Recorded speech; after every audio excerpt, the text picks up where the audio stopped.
the more time you have in your life to dedicate to anything that you want to do, the greater chance you'll have success. So I think the way you're born and the amount of energy you can put into something, and the amount of time as well. So like I say the amount of energy, but then. Sorry, buddy. How was the flight, Devon? It's great. Yeah, we just got in. Man, Vitaly's amazing. Yeah, no shit. It's amazing. It's really good. Yeah, so we're just gonna walk over the class now. They're doing presentations, so we might have to wait a couple of minutes. You guys want coffee? No. Good? Okay. Oh, how's training on? Really good. Really exceptional right now. Yeah, that's good. Everything has been, the last couple of weeks for me have been incredible for growth. Yeah, that's good. So you're trying to get a little bit of rest before the next one?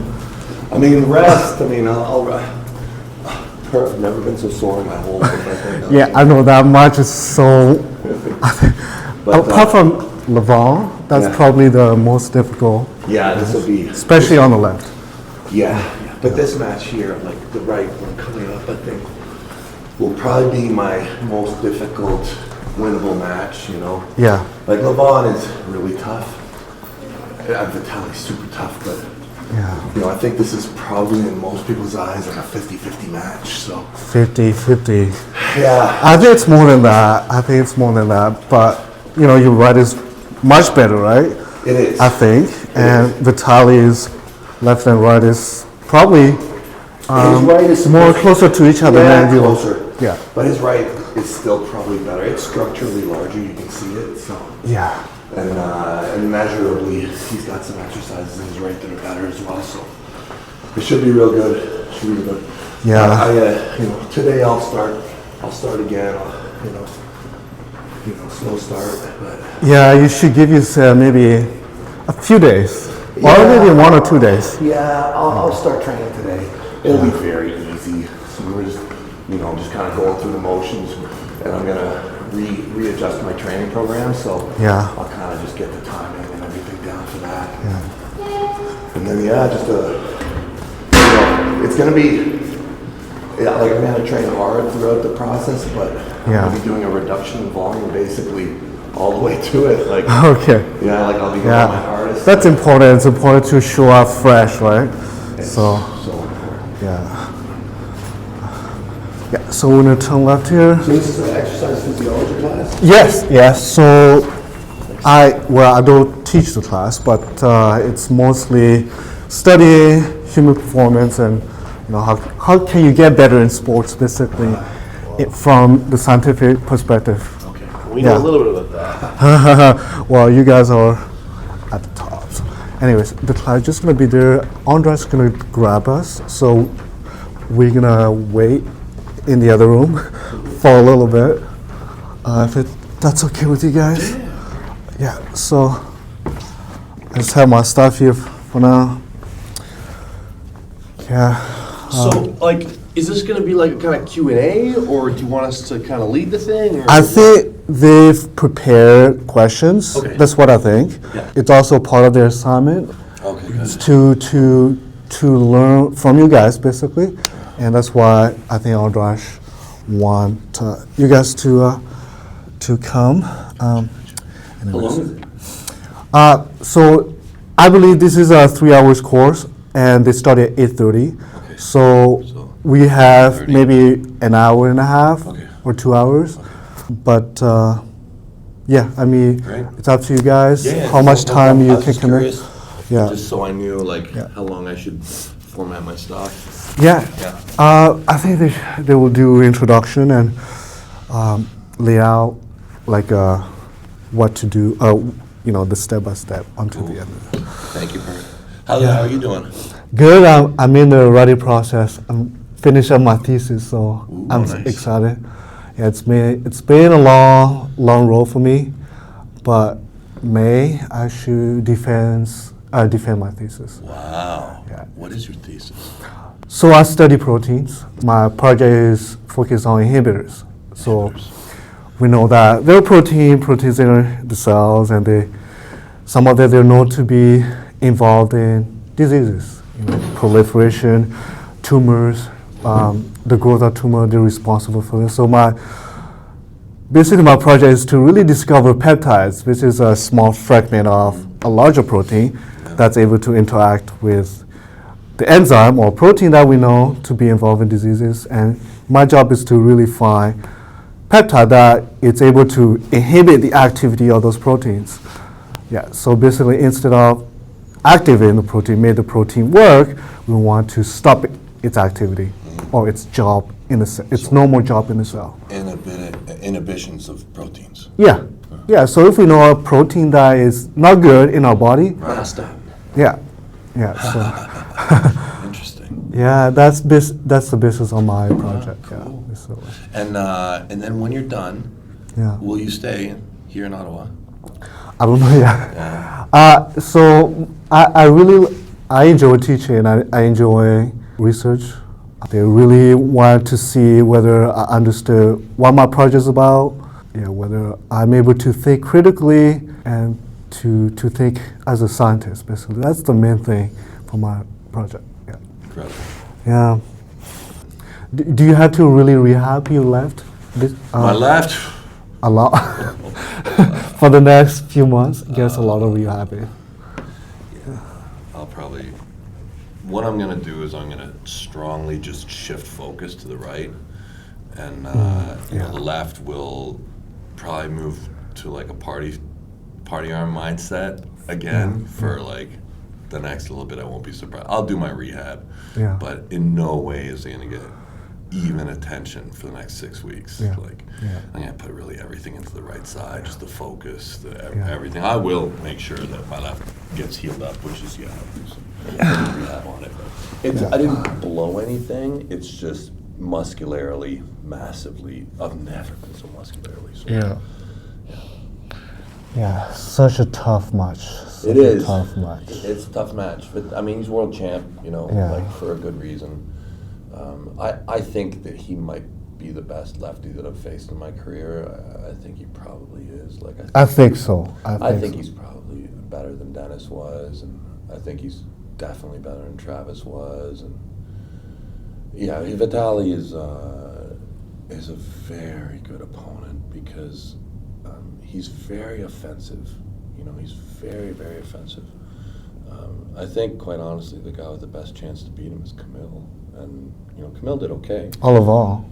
Or Levon, right? Yeah. I'm talking left-handed. Even Levon, yeah. I think even Levon, I think. Yeah, no, I agree with you. Yeah. I do agree. Yeah.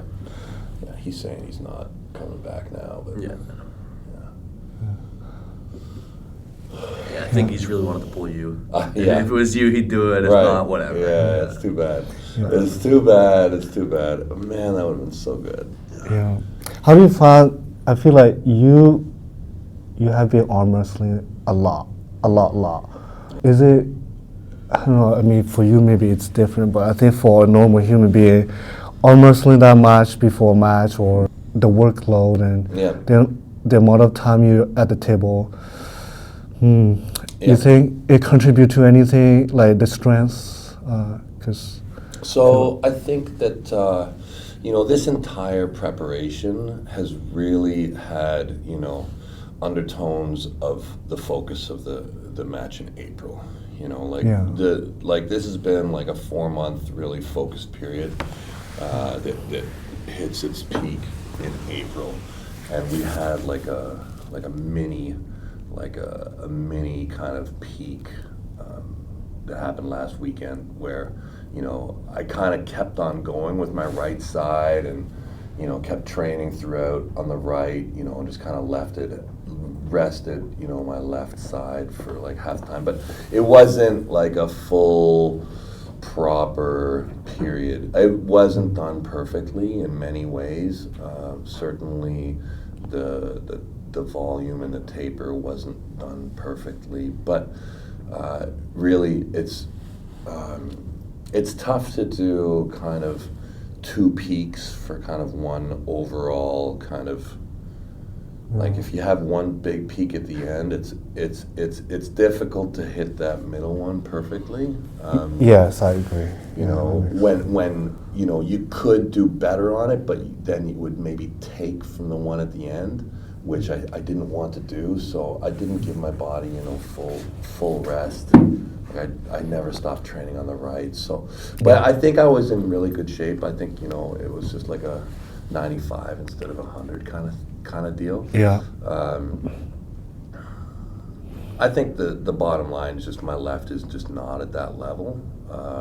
It was awesome that I got to pull him, but I think that the 4 rank where I'm sitting is probably, honestly, it's probably on a good day. That's where I am, left-handed. Maybe Daddy can. Yeah, look at there's a few guys. I mean, Daddy can. Even Morozov could be fun, maybe. Morozov for sure. Alexander go down to 115. Yeah. Camille, and even Tobias. Like these are all guys where if I had the match, I'd be like, I don't know if I'm gonna win this match. So I think that there's a big difference between the 4 spot or 5 spot and the 1 spot. Yeah, you went for the 1 spot, so. Yeah. But look, I'm really looking forward to the right. Really, really looking forward to this one. This one's gonna be awesome. Yeah, I think. Yeah, I'm really excited for that one too. And the good thing about this is, having really got a chance to arm wrestle him. Even though the left and the right is not the same arm, there's some similarities for sure. And now I've really gotten to kind of understand them, and I will adjust my training because of it. Yeah. Like I wouldn't have adjusted it. I would have, if I hadn't pulled him, I would have just kept on doing what I thought I needed. Was there any surprising? This was your first time visiting him. Any surprising thing that you found out from life? I wouldn't say that I was really surprised, but just the actual just have it right there. It's like it really puts it into perspective, and it lets you really feel. For me with Vitaly, the problem is going to be first of all you have to deal with his top roll. Yeah. And that's always going to be the most difficult thing. And I've put a lot into that. I put a lot into it left, and I put a lot into it right. Because if you can't stop his top roll, you're just going to get flashed. And that's his biggest and most dangerous weapon, just that top roll, that blazing top roll. Yeah. But the next awesome thing about, and the thing is, and Vitaly's top roll is so good that you have a few choices, right? So you can floppers press it. That's a good move against it. Yeah. And you can shut down his arm. You can top roll it. You can top roll with him, and that's a great option as well. Like an open top, that's a great option that's been shown to work. But just the issue with that is that he has that immediate transition to a flop, which is gotten very clean and very smooth. So it allows him to really stay on the offense, and so that's right there. That's probably my best move, is to top roll him and then to try and deal with his flop is probably my best option. And the thing is you have to be really good at trying to pull him out, right? Yeah. Like you have to be able to hook him a little bit. But I think just to hook him would be a monumental task. Like I think you have to top roll his top roll and then hook his flop. Right. I don't think I could just hook him. If I could hook him, that would be incredible. But I think that's too hard. I think Because Ranoff tried to do it, and he got like fucking ripped. Yeah, no, you can't typically. I can't hook great top rollers, but crack it and then get ready to deal with it. But I'm gonna need to, have to deal with his flop. Taking his top roll now. I don't want to say I can do it because it's the most difficult piece, and I have to continue to put probably most of my energy into maintaining that and developing that. But then it's just the dealing with the flop afterwards is going to be very important. And hopefully my right arm conditioning is way better than my left, and that'll start to change the setup so that I do get more protected on the inside and start to instead of stopping them here, I start to close that Closer up. to the middle. Yeah. Yeah, I do think a better chance on the right, much better. The difference. Yeah, I think much better chance. Yeah. I guess, to stop someone like that, there were two things that you did. Well, you try to stop him in the top row on your left, and then obviously you could have hooked him. Otherwise, you would have done it. Yeah. We were watching, and some of us were saying, "Why can't you hook him?" Well, you can, because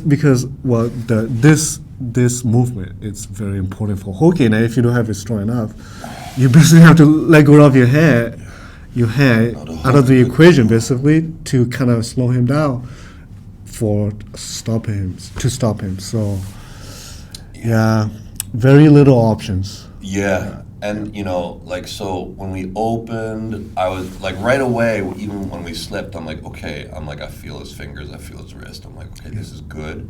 Yeah. I'm like, okay, I kind of knew right away I was gonna get purchase on his wrist.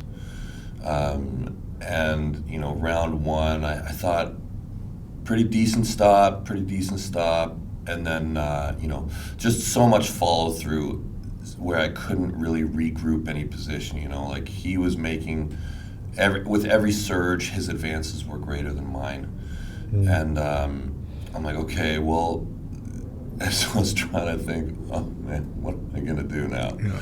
I'm trying to figure out something. I'm like, okay, maybe I'll just kind of continue to try and do some kind of damage to him. Maybe in some way I'm going to be able to, energetically damage him in some way more than I'm damaging myself. So I just really started to load up and do the false starts. Those are funny. I thought, okay. Did I really go early? Yeah, I think so.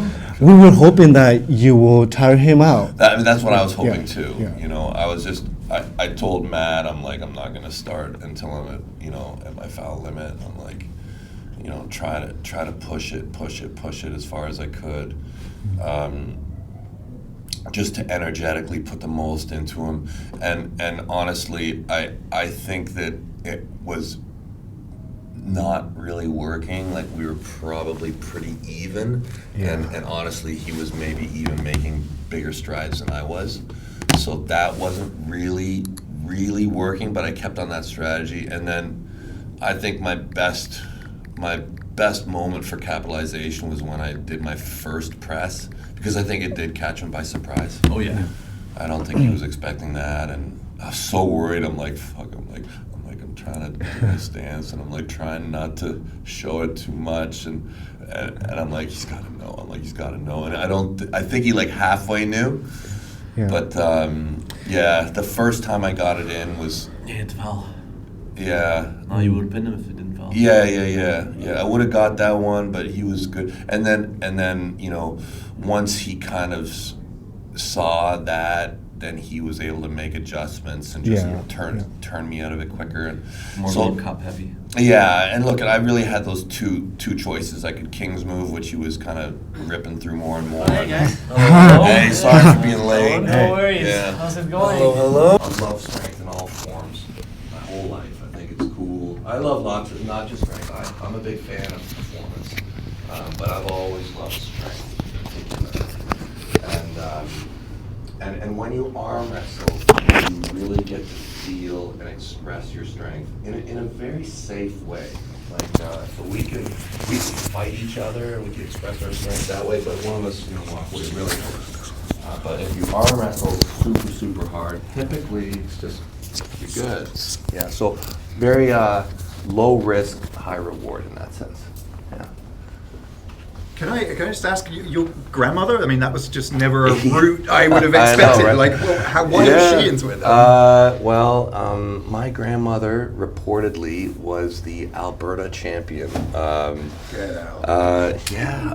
My grandmother was, I mean, I didn't know her so much at the time. I mean, I knew her as my grandmother, and I didn't know so much about her. I just know that I arm wrestled with her. But yeah, I mean, arm wrestling has been around forever. Sure. And yeah, I mean, it's in a lot of countries they refer to arm wrestling as Canadian wrestling. So the sport has long roots in Canada. It's been around forever. And it's, you know, yeah. Oh, super. Okay. Auden, Yeah. I mean, for me, it's pretty obvious how I generally started, but I think I always kind of grew up with arm wrestling in my house. It was just part of my life, and then I got a really bad injury doing other sports, and it really made me fall even more deeply in love with arm wrestling, which was always a part of my life. And then from there, it's been all in ever since. Yeah. So actually, if I can just divert and ask a question. So you're 21. 21, sorry, at the moment. yeah. You turned pro or started big time as 19 years old. 2019, yeah. Around 19. Was there, like, of course, other options might have been to go to school or whatever it was. Was there any particular reason you really wanted to commit yourself to this? You know, I always dreamed of doing sports. I liked basketball as a kid. I liked jiu-jitsu when I was kind of in high school, and arm wrestling was always a theme through the whole thing. But I think what happened is after the injury, I was planning on going into like, I think I was going to Ottawa U. Okay. I was going to health sciences. I'd gotten everything. Well, I could go. And then I remember it was the second semester of grade 12, and I was arm wrestling. I was preparing for nationals, and I'm like, whatever. I'm gonna go all the way in. If I can make this work, I'm gonna make it work. So since then, I've decided all the way in. Yeah. Okay, I love it. Awesome. So the next sort of, there's actually sort of a few questions come together here. So I'll just sort of go through them and then let you guys sort of address them as you want. So Ella, just at the back over there, Ella was asking about common injuries in arm wrestling and the sort of preventive strengthening work that you do. Bogdan, who's just over here, Bogdan was curious about arm wrestling poses serious threats for the bones, and particularly in the forearm. Whenever I arm wrestle someone, I'm always paranoid that their or my bones might break if enough force is applied. Is there something you should be concerned about? Or is arm wrestling generally a safer combat sport than other sports where two people go head to head in some sort of fighting situation? You want to start first, or you want me to go? I can open with a quick thing about personal experience. So as you guys can see right there, I have broken my arm wrestling. I have done it. Now, the common break in arm wrestling is something called a spiral fracture of the humerus. This is the most common because when you're arm wrestling, and if you start to get out of position and look away from your arm, it can put spiral pressure through the humerus, and he's not supposed to handle spiral pressure. Twisting. Exactly. So it'll snap sideways. And that can be pretty terrible. But that's not exactly what I got. I got an avulsion fracture of the growth plate, which is more uncommon. Yeah. Right. But the point is, most of this stuff can be avoided if technique is taught properly. So it's all, like I was saying, it's all to do with form. If I'm arm wrestling properly, my shoulders are squared, I'm not exerting pressure outside of my body to create this spiral pressure, generally it's pretty safe if done correctly. Okay. Anything to add? Yeah, so it's normal, like Auden was saying, it's normally not the forearms with the bones. It's normally, like you said, the humerus. When it comes to skeletal issues, bone breaks, yeah, this is the only one that really breaks. Now, there are a lot of injuries that can happen. Like, I've been arm wrestling competitively at a world level over 30 years, and I'm still decent. I'm still, but what you see typically is you do see muscle tears, bicep, pec. These are common. You see joint chronic damage, like you see, what's it called, osteophytes, like the bony changes, just due to the massive pressure put through the joints. Shoulder, elbow, wrist issues, chronic dislocation of the wrist. My elbows, you see this? That's straight. Okay, that's straight. And that's, just from so much pressure, bony changes, arthritic changes. The thing that's probably the most interesting balance point in the sport when you talk about injuries is connective structure. Because, arm wrestling, you're going to deal with really high explosive forces, a lot of complicated balancing things that are going to damage and tax the joints and tendons. So the really weird thing is the rehab and strengthening of these structures is a little bit, from my understanding, not quite intuitive. Okay, so it took me a long time to kind of discover this kind of proper way to rehab and strengthen these things. And I'm a scientist as well, guys, okay? So I'm still figuring all this out, and I can only say to a certain degree of, conclusiveness that I'm correct, but I believe that, the interesting thing to understand is that connective structures have a kind of distinct circulatory system. And it's highly movement based. Okay, so like while we're trying to adapt our bodies to be like stronger and faster, the way that you actually strengthen these connective structures is through movement, because all these tendons and sheaths and everything, the blood flow to them, the heart isn't what feeds them, it's movement. I think. Yep. So you have to do all these movements and all these repetitions just to force fluid through. And this isn't actually what we need to perform, but it's what we need to be healthy and make it to the next fight. So this is stuff that we're always struggling with.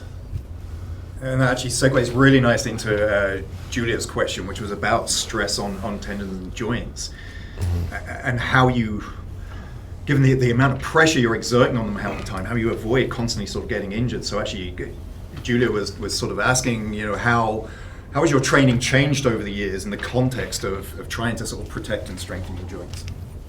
I'll go first this time. Yeah, go for it. So I think probably one of the most, I've always been very simple. Whatever you do, you get better at.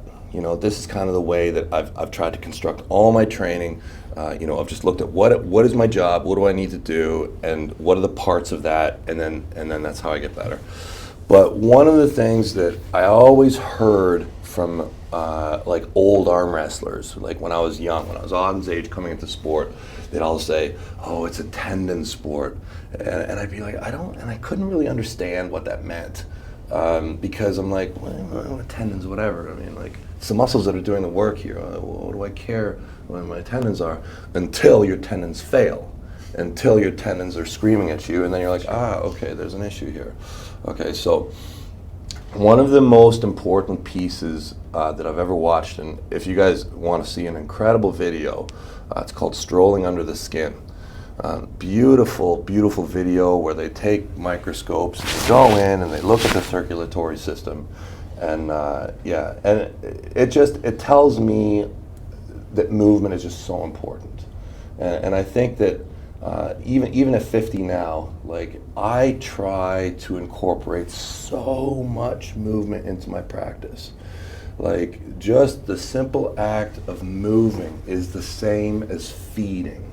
Movement and feeding and stimulus, there's many factors to make a complete package. There's intensity, there's volume, there's specificity.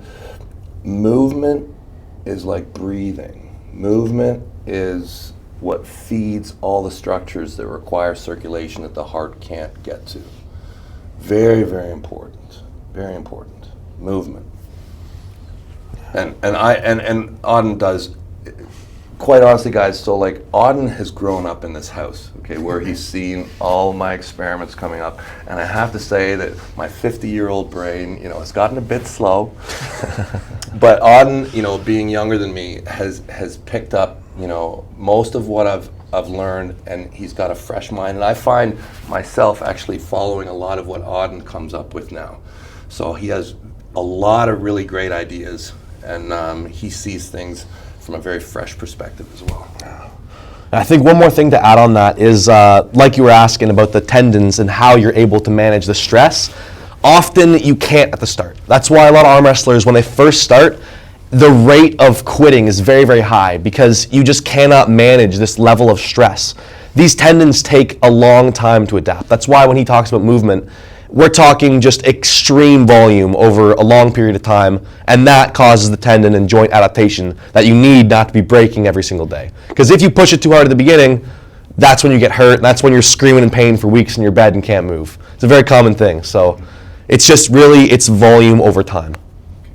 So, I mean, you mentioned you had an interest in health science previously. Yes, and that yes. Sort of thing. So, your mindset is to take a very science-based approach to training, I presume. Right? As much as I can, yeah. I try and document everything, always Right. trying to optimize. I think sport and science go very hand in hand if done properly, obviously. But definitely try and look at it as a scientific perspective always. Okay, awesome. All right, so next couple of questions sort of move into a bit of a different area here. And actually, so Miles, who's just here, and Lauren, actually next to Miles, had sort of a similar interest here about the handedness issue. You can compete left and or right. And so a couple of the questions here, is there a stark difference between strength in your dominant and non-dominant arm? Or does your strength conditioning mitigate that difference? And then Lauren has something very similar. Is it required that you compete in both? And if not, if competing on one side, do you still work out the other arm? You want to start? Yeah, I can go first. So, normally people have a dominant arm in arm wrestling. It's very rare you find somebody who's equally as good on both arms. But normally people have one favorite arm. Now, the interesting thing about that, for example, my right arm is much better than my left arm. It's much stronger. But the cool thing is the technique on my left is actually better. And the reasoning for that is because it's always weaker. It's always losing. So it always has to arm wrestle perfectly, or else it's going to lose to everybody. So it gets this weird point where most people, when they first start out, their weaker arm becomes much more technically advanced. So, and like you were asking, most people compete normally one arm and they do the other arm for fun. So, like this guy, for example, they just did his big left arm match, and now it's time to get some revenge on the right. Yeah, so totally different categories. It's like you have your right arm side, left arm side. I think it's really interesting when you talk left hand, right hand. I did a very interesting experiment. I called it Way of the Giant Pumpkin. You guys know? Anybody know about growing giant pumpkins? Right. So I pinched off all the flowers on the vine except for one, and I made it my right hand. So I put all my energy into my right hand. So basically, from 2018 until about 2024, I only worked out my right hand for arm wrestling. I didn't do anything else. I just trained my right side because I thought that I would have the best chance of having the best result in the right hand, because the level had just gotten so high in the sport, and I thought if I want to have a chance of being a champion, if I put all of my energy into this one little piece, I'll probably have my best chances. And it was very interesting, the result of that experiment, because it was long, 6 years, a long time. There were structural changes, like my right side did grow. It did change. My hand changed, the length, the thickness of the bones changed over time. I'm sure if I dexed it, you would see density changes. And the conditioning completely changed. Like, you can have one limb that's completely on a different conditioning level than anything else in your body. You can do that. I've done that, right? Like, my left and my right, totally different. But the thing that's interesting as well with that is what happens to the other side, because there is carryover. There is. Like, if you train, I'm convinced now that if you train one little piece of your body completely like crazy, it will have overflow effects into your body as well. Okay, so it's pretty neat, the whole left hand, right hand. And yeah, typically people do have favorite arms, for sure. It's interesting out there that we find in the arm wrestling world is different sports attract different kind of freaks. And in arm wrestling, one of the preferred freaks that we have are what we call like Hellboys. You guys seen the movie Hellboy, right? So these are real people. I don't know what they are. They're one in 50 million or 20 million. I don't know what they are, but they absolutely exist. There are double Hellboys, okay? People with like two arms that are completely not proportionate, but most of the time people have one arm that's completely like super developed. And that's, I think it's a blood flow issue. I think it's the way their heart's shaped, or the vessels from their heart. But yeah, again, comes down to blood flow. Yeah, everything is about blood flow, guys. Blood flow is so important to development. Devon, can I ask, so those 6 years when you were really focusing Yeah. on the right arm, were you still competing left as well? I called it my party arm. Okay. Yeah, and I was just kind of showing up, you know. Okay. Yeah, for fun. And that's the thing. Like most people have a good arm. Like my right arm was my good arm. But the thing is, you have two arms, and if you enjoy the sport, most people. Sure. Yeah, but I continue to kind of lightly practice, lightly compete, but all my energy was put into my right hand. Okay. Yeah, Okay. and just to add to that, because you know it's an interesting experiment. I was so concerned that I would have so many injuries.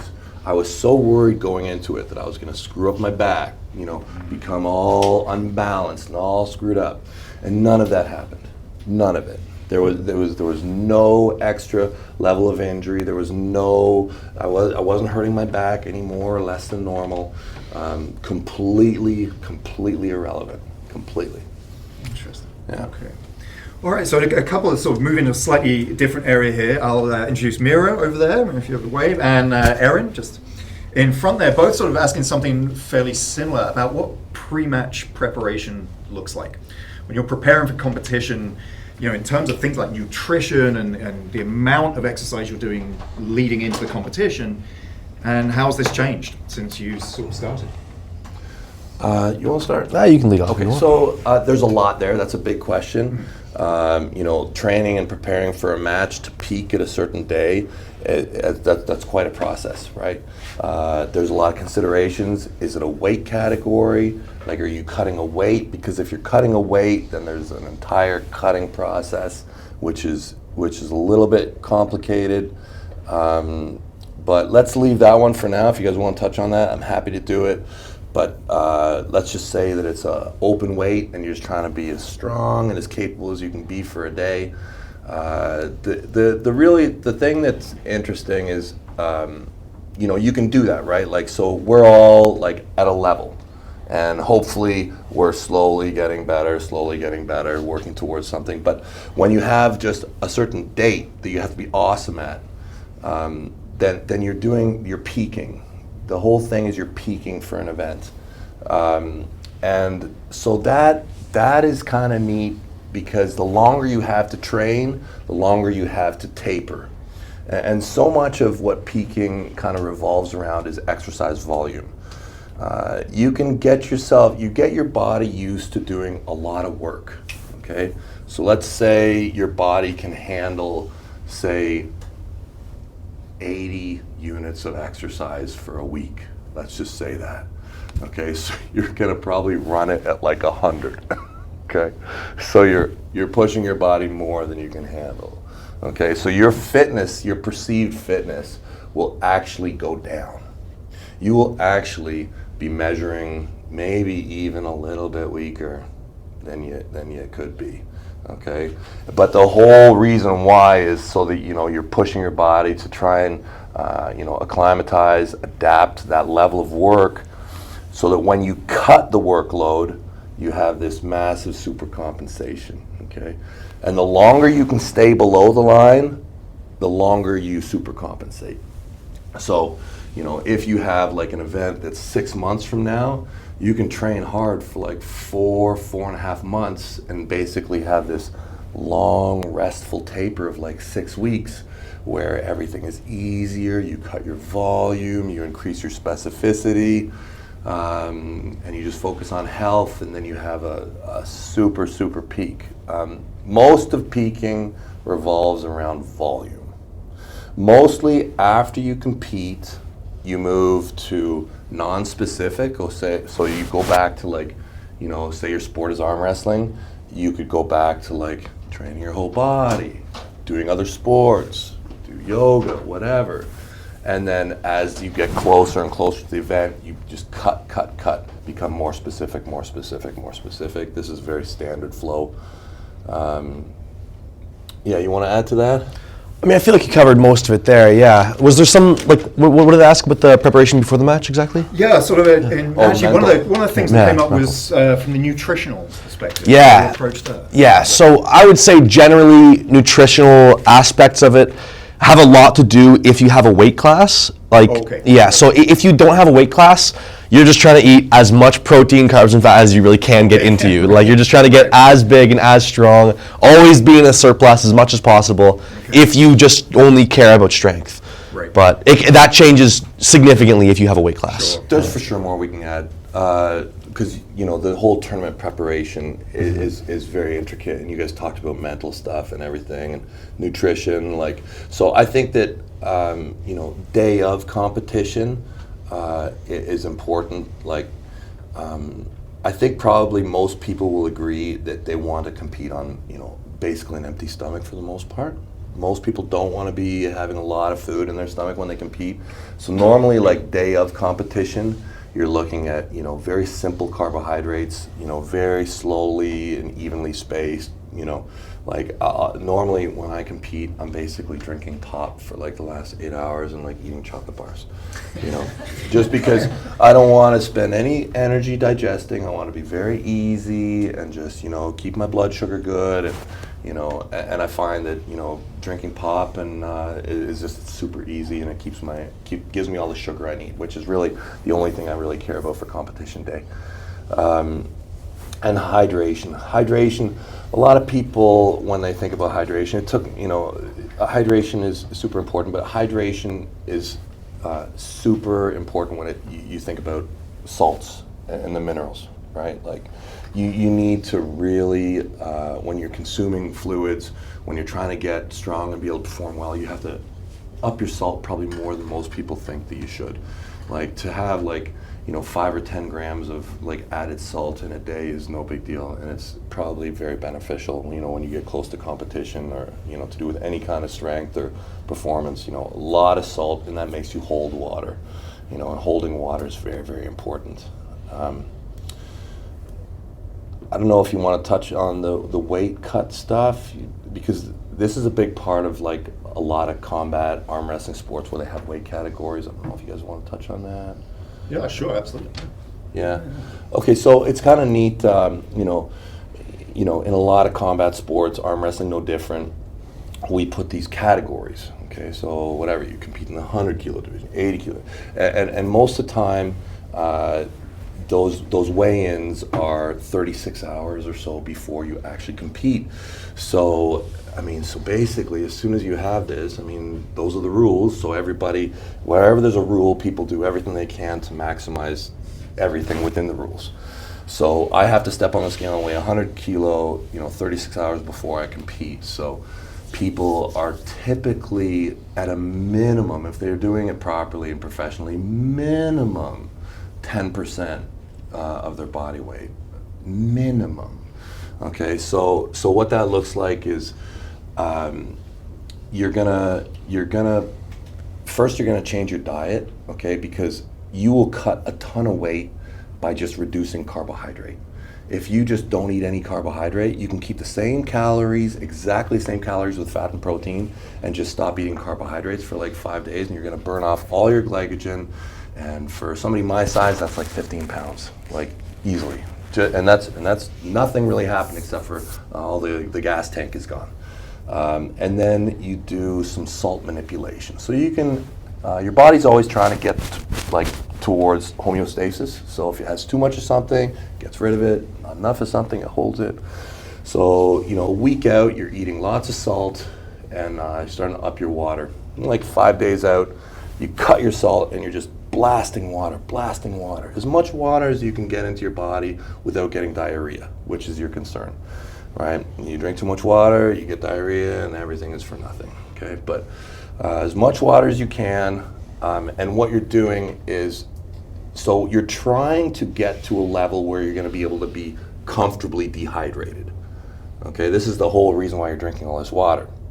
You're getting your body to get rid of all of its salt, okay, which you've already stopped, and because you've been eating so much of it, your body is getting rid of salt, and hopefully it keeps on getting rid of it a little bit longer, so it's a little bit slow, so it's gotten rid of too much salt, you're not giving it back to it, you're drinking water all day, every day, and then basically you just stop for probably normally 24 hours before you step on a scale, and your body will continue to excrete water, and typically you'll excrete about 10% of your body weight in 24 hours, just water. And that's even without doing sauna or anything, and that's considered in the sports industry to be completely healthy and normal. Yeah. Very standard. Yeah. I just did one about 3 weeks ago. Yeah, Right. and I've done them, like I did one where I went from 274, I think. 277 when you're off the plane. 277 to 231. So that's like 45 pounds or something. I don't know. But, and I did that over 5 weeks. No problem. Felt great.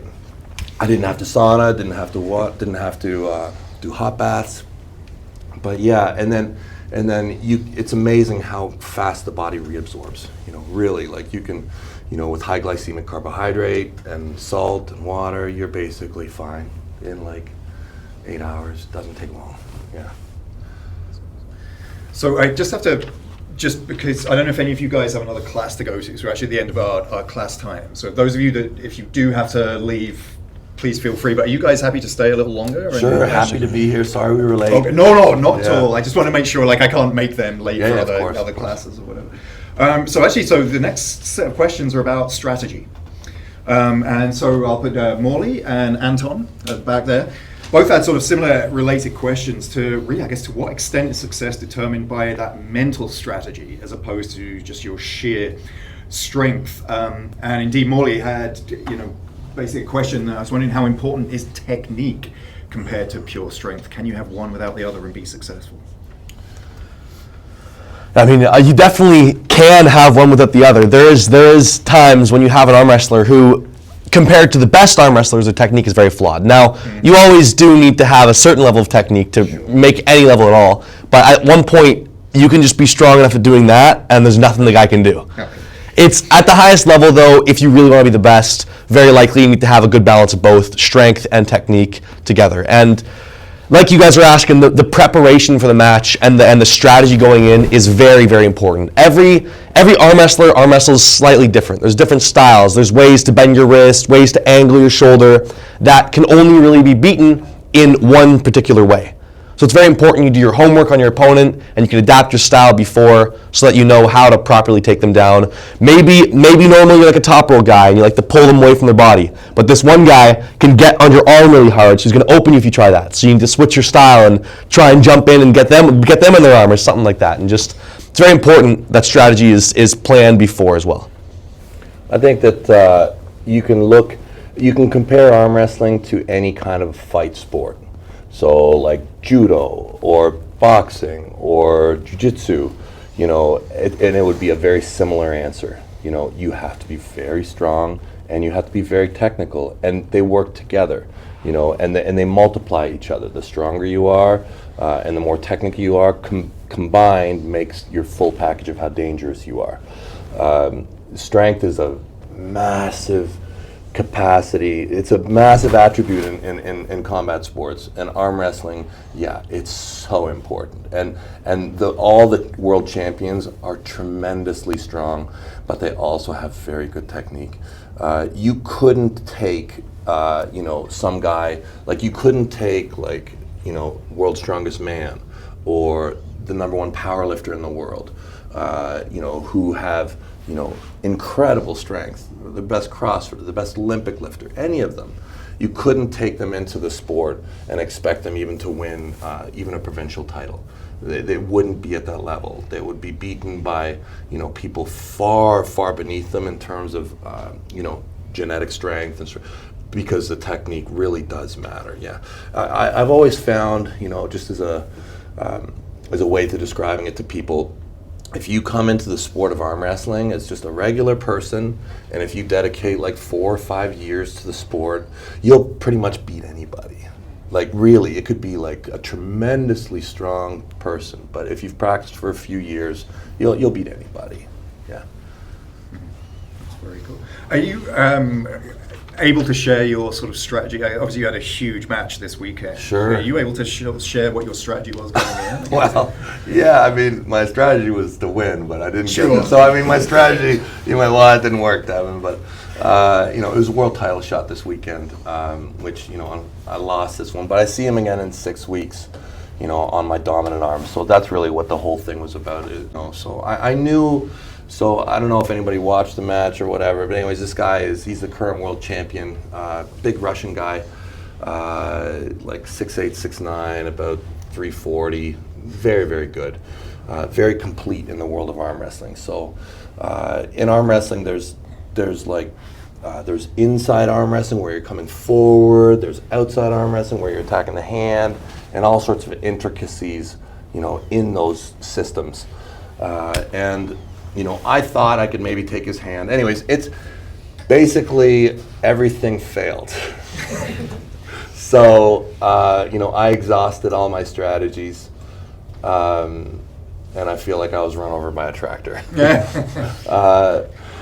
It's strategically planning for a match. You look at your opponent, you see their strengths and their weaknesses, you see how you fit in against them, and you try and isolate components where you might find, a way to win. Sometimes it's through your structure, sometimes it's through your energetic superiority, one way or another. But yeah, you tailor your plan to try and meet that demand. I'll have another opportunity in 6 weeks. It'll be a lot of work, and the thing is, when you're at a high level, you have to be very complete. It's not really just a simple plan. You have to be very complete in the sport. Okay. So just Nora over there in the. So Nora had a really interesting question. What's the biggest factor, do you think, separating good arm wrestlers from world-class arm wrestlers? And how has your training evolved to sort of meet that? I could say there's probably a couple big things that separate, the very, very best in the world from like the guys who are almost there. I think that it would be ignorant of me to not say genetics. I think that some people are just born with certain gifts, and it's hard to not accept that. It's hard to, not everybody can be, an Olympic, the time and energy to be able to dedicate to the sport. The more time you have in your life to dedicate to anything that you want to do, the greater chance you'll have success. So I think the way you're born and the amount of energy you can put into something, and the amount of time as well. So I say the amount of energy, but then it's time. You don't get to be a world champion in 5 years, 6 years, 7 years. Normally it takes, to be a world champion, you're looking at, normally it's a minimum of 10 or 15 years, minimum. Most world champions have about 20 years in the sport, so you're looking at a talented person who has the time and energy over the course of a couple decades. So I guess when you look at that, it's very, very crucial that you actually really like what you're doing. Because if you don't, you're going to get bored, you're going to be like, screw this. So I think in some way what you choose to be great at has to resonate with you. And then you have to, if you have the gifts, that's great, or find a way to make who you are fit into that capacity where you're going to be able to make it succeed. That's a great answer. It's probably better from him. I haven't become a world champion yet, but hopefully one day. I think all those things are very important. Yeah. Also, I think keeping up with current science, pharmaceuticals, there's a lot of things to perfect for strength, and I think just staying on top of all of that's very important as well. Yeah. So so Momin over here, and I know Momin, you've I've watched a bunch of matches over the years. Is interested in that balance between explosive power and endurance. How much is one playing off on the other there, and where does that make the difference in the matches? That's probably one of the most difficult things to balance, really. That is such a difficult thing to do, because on one hand, we really, really want to be explosive. We really want to maximize our power and our speed. This is worth so much in the sport. Strength, power, explosiveness. It's so important. But the tricky part is is it's very difficult to train that way. Okay, and why is because the risk is higher, the chances for injury are higher, and with time, you get injured. It's so hard. If you could have like a perfect career, yeah, you'd be strong and powerful, and you work your explosive capacity always as much as you could. Endurance actually, arm wrestlers, most of us don't train endurance. We really don't. What we want to be is technically efficient. Okay, so we practice a lot at the table. We practice, long matches, slow matches, but it's about technique. Okay, so you're learning your technique, you're learning your strategy in the match. Endurance. Questions, anything I might... Oh, sorry, no, here, I forgot about your question.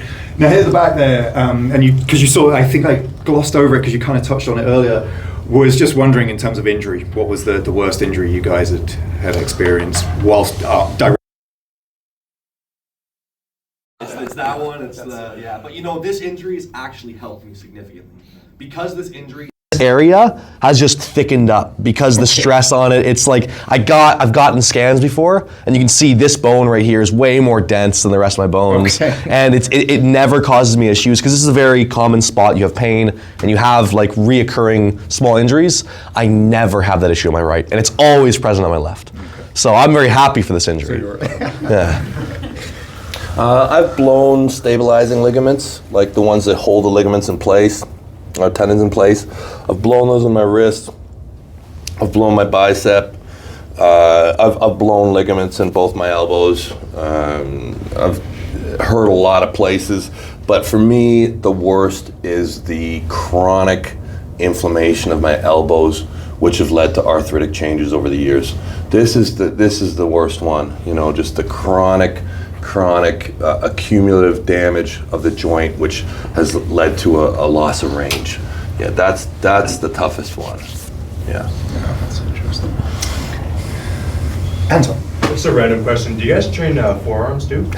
It's basically all we train. Yeah. So the action of the hand through the cupping is very, very important. So we're constantly training that. Yeah. Very important. This is it. Probably number one for It's importance. like Yeah. we're fighting with our hands. Yeah. This hand combat. So like to break it, so we call this rising, this action here.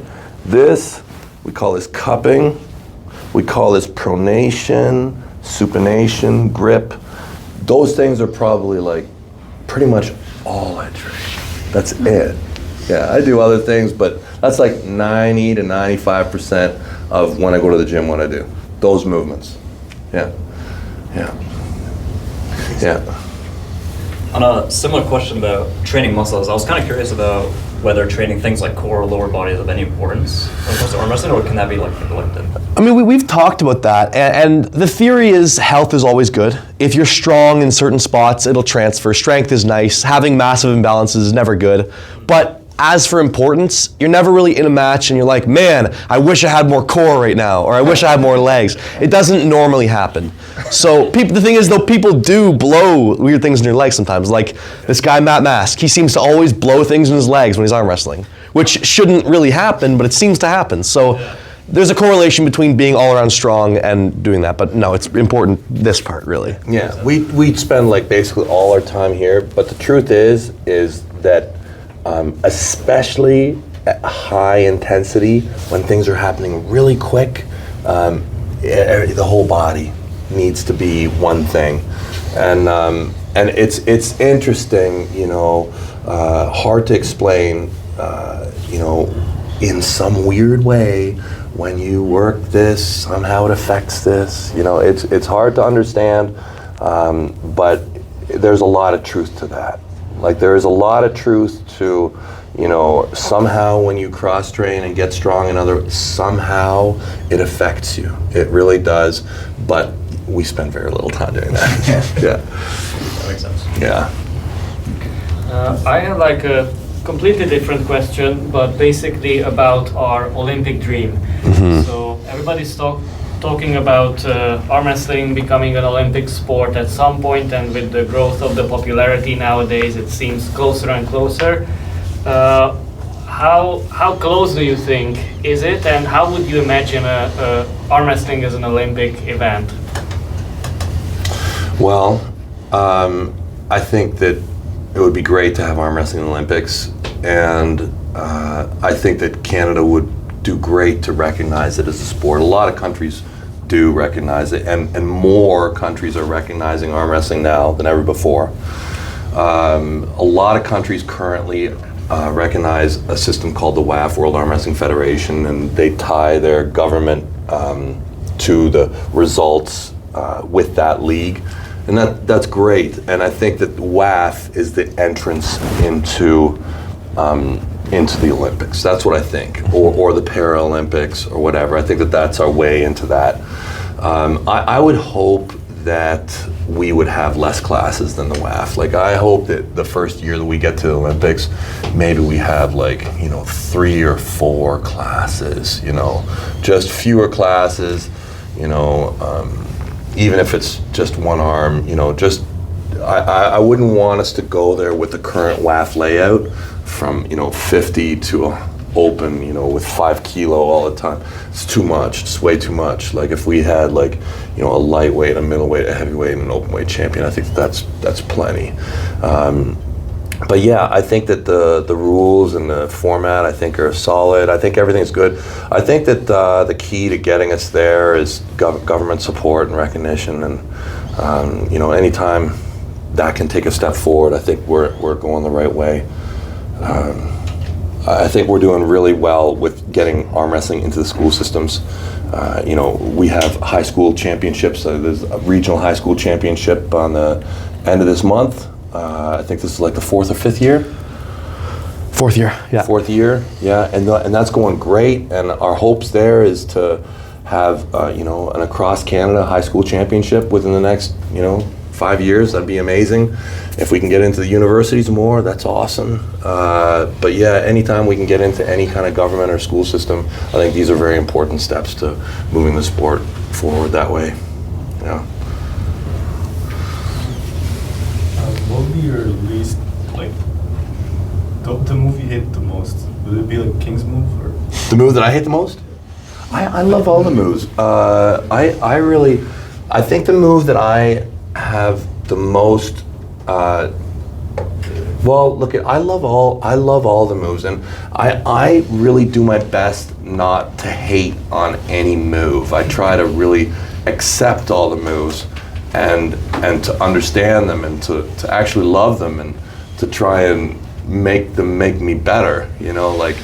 I remember when I first saw the King's move, I was like, okay, this is a really weird move, and a lot of people are having a problem with it, but I'm going to figure it out. And the weird moves in arm wrestling are the floppers press and the King's move. These are the weirdest moves. Okay, most of the other moves are much more balanced and more widely accepted. King's move and floppers press give away so many components. So King's move, you're giving away just about everything, and you're doing this way outside roll to stop the match, and it's really weird for a lot of people. And floppers press is you give your hand and wrist away, and you turn and you're pushing without your hand, which is weird for a lot of people. But I think that these aspects are what bring balance to the sport and make the sport interesting and beautiful. So I love all the moves, and it's interesting as different champions rise up to see their impact on the technique across the sport. Right now, we have the floppers press is a move that kind of comes and goes, and the floppers press has the ability to very quickly finish a match without hand control, which is typically so important in arm wrestling. And what it does is it causes a shift. It brings back a move called the hook, and the hook is easily beaten by the top roll. So it's like rock, paper, scissors, I like these moves because they force you to be balanced. Very cool. Okay, with that, I just want to say thank you so much to you both for coming in. Oh, thank you for having us. Really appreciate it. Everyone, we can have a round of applause. Thank you for having us. That was really kind of you to come in. We really appreciate it. Thank you so much. Thank you, appreciate it. Pleasure to meet you. Thanks Pleasure for to meet having us, Devon. guys. You guys ever interested in arm wrestling, We practice. Look up the Ottawa High Hookers, or just come go to the club here. Yeah, you get a club at school. Right, yeah, Exactly. yeah, right here. Talk to these guys. Maybe we'll see you on a Wednesday sometime. There you go. Yeah. Awesome. Well, enjoy your day, guys. Appreciate it. Enjoy your day.